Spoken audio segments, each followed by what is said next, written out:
Alright guys, Eastbayanglers out here. We're gonna talk today about drop shotting. Now, I know this is something that's been talked about for the last 25, 30 years or longer. It's just been debated, what's the best line, what's the best rig, what's the best as far as your sinker, your weight. Is a teardrop better? What's the best weight? What's the best size? And the hook.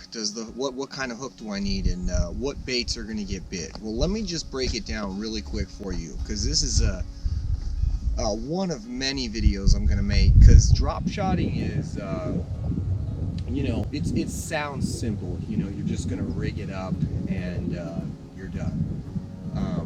You look at the traditional way people are rigging up their drop shot, and they do the Polygon or not, which is what you want to do. Remember to take that tag and go back down. A lot of people don't do that, and if you don't do that, you're not going to get this to swim right. You're not going to be catching at all really very many fish, and if you are, oh man, it could have been a lot better. But here's the deal. It's real simple. Mostly when you're drop shotting, there's two ways to rig the bait you're fishing. You can wacky rig it, and I don't care what it is, you can wacky rig it. You'll see. Two, you can nose hook it, okay? That's pretty much the only two ways. Let's keep it simple. Two ways to do it that are extremely effective, and let's point out that if they're not perfectly centered, if you're not going through the center of the bottom of that bait and coming through the center and out the center of the top, and you're nose hooking baits, they're not going to fish as well as they would if you had centered it perfect. You might go through some baits and say, oh, this one, I made it, whatever. You're going to catch more fish in the long run having that bait, the action true, and make sure it's centered. If you're wacky rigging, it's a bit different. You always kind of want that 60-40, that offset. And what that's going to do is it's going to allow whatever you're wacky rigging to shimmy a bit. So like maybe you want to wacky rig a swim bait, you can. How about like a creature bait, a bug, a bomb, stuff like that. You can do that. Craw, stuff like that, plastic craws. Get away with a lot. Wacky rig tubes. So use your imagination there. Now let's talk about hooks. Hooks don't matter, okay? Now they do, but they don't. What I'm trying to tell you is you don't have to go out and buy an expensive drop shot hook. I pay about 4 to 6 cents for my drop shot hooks, and I mean, I catch monsters, okay? They've never been out. They've never even sort of bent out. So, in general, I like to use old school bronze. Something about bronze black. Bronze black. Color of the hook matters, guys. So I like bronze and I like black. And I like simple, basically bait holder hooks in sizes, 4, 6, 8, and 10, depending on how big the bait I'm drop shotting is. Now, it's a smaller hook, but you'd be surprised. I mean, these fish, when they want something, and trust me, they got no problem getting this hook in their mouth. You're not going to miss many bites, and you can go spend $1.25 or $1 on a drop shot hook, but I'm going to keep spending 4 to 6 cents. I buy them 1,000 at a time. If you guys have a question as to where, go ahead and ask me down below. I can get to that. One of the next things we're going to talk about is your sinker, your drop shot sinker. Does it matter what you're using? It doesn't. It does not matter. I don't care if it's a teardrop. I don't care if it's like that egg sinker, or just in general, you can get away with any sinker. Second of all, if I had a preferred sinker that I'd like to use, I just go with a standard split shot here, guys. We got a split shot. It's real standard, and I pay 4 cents for these in bulk. So I'm not out there spending, 80 cents a dollar on these teardrop weights that these pros are trying to get you to buy because they're making a lot of money off you. You know, I'm trying to help you guys save money, fish, have fun. Let's get a close-up of the hook I'm using right now. This is a size 4 bronze bait holder hook, and obviously that's a small swim bait. So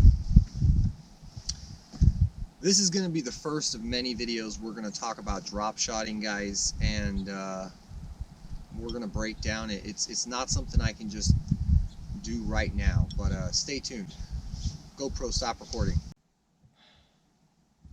Another thing, guys, another thing you're going to want to focus on when you're drop shotting is, well, the line. Do you want to throw copolymer, fluoro, braid to fluoro? What do you want to do?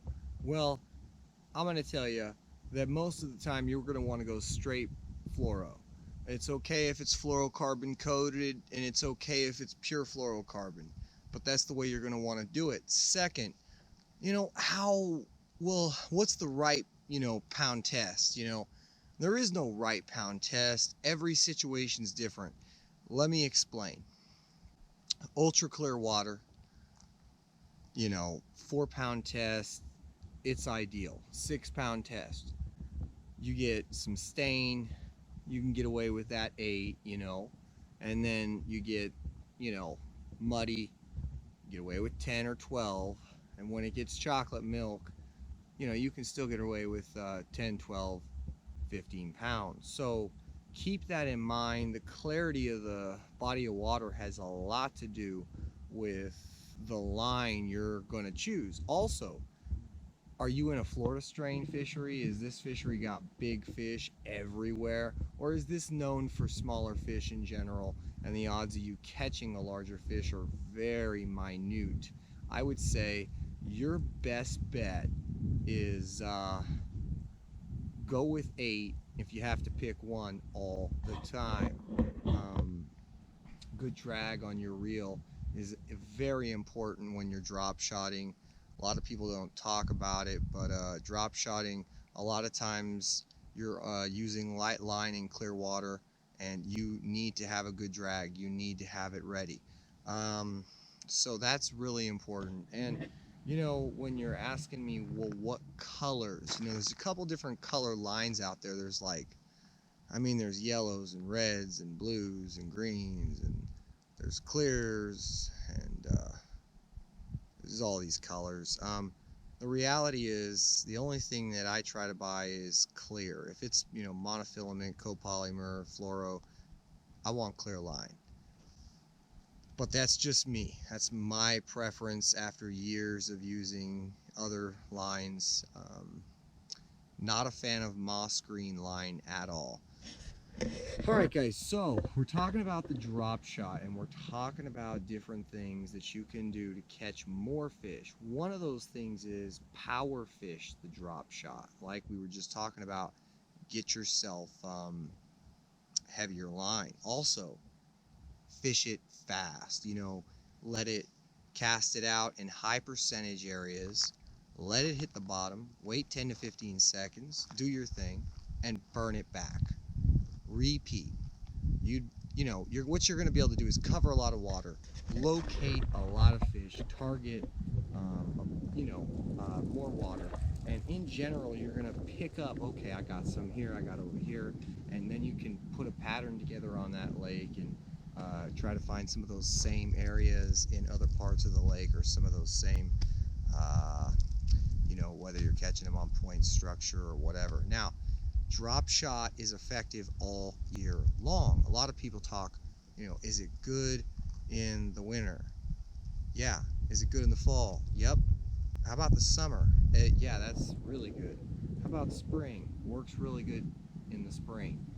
It's an all year round presentation, and there's a lot more to it, but we're going to go ahead and tell you that on the next time that I have a few minutes to talk about it, and we'll break down some theories and some of the reasons that I do certain things in certain situations, and how that's going to get you more fish.